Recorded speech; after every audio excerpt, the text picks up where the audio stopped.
Bonjour Frédéric, et à la une, des problèmes bien franco-français. Oui, il y a les journaux qui relèvent surtout une expression maladroite, expression de Gilles Legendre, président du groupe En Marche à l'Assemblée nationale, qui était en train de faire un mea culpa dans une émission de la chaîne publique Sénat, mais parmi les fautes qu'il reconnaît au gouvernement et à la majorité, il dit, je cite, « Nous avons probablement été trop intelligents et trop subtils ». Alors même s'il voulait sûrement dire qu'ils ont été trop techniques, voilà, dit Libération, qui alimentera l'image d'hommes politiques éloignés des réalités quotidiennes. L'info est aussi reprise par les Inrocks, vous le voyez, depuis des semaines.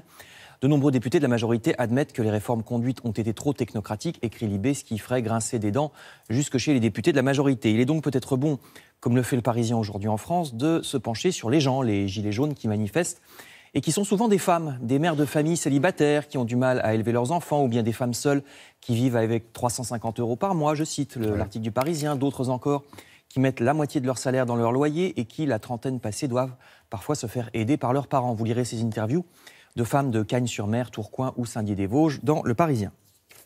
On peut se pencher aussi sur les étudiants étrangers des facultés françaises. On revient à ce genre de sujet.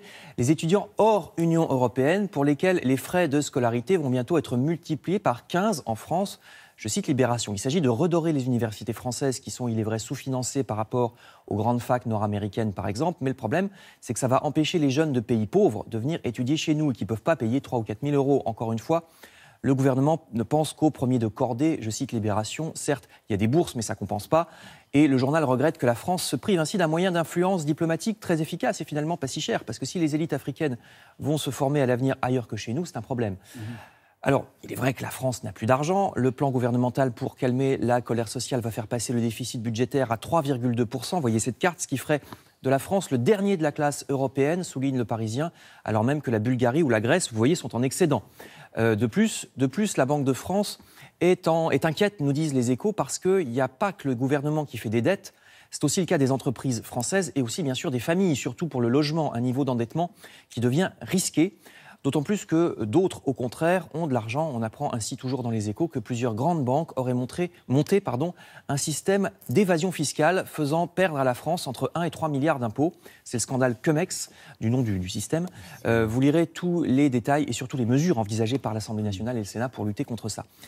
Les Échos publient aussi un sondage selon lequel les Français seraient sceptiques face aux mesures de pouvoir d'achat annoncées par le président Macron. Plus des 2/3 des Français penseraient que ces mesures ne sont pas équitables, pas bonnes pour l'économie française et ne marqueraient pas un vrai changement. Alors peut-être que le changement viendra d'ailleurs. On sait par exemple que notre industrie est malade.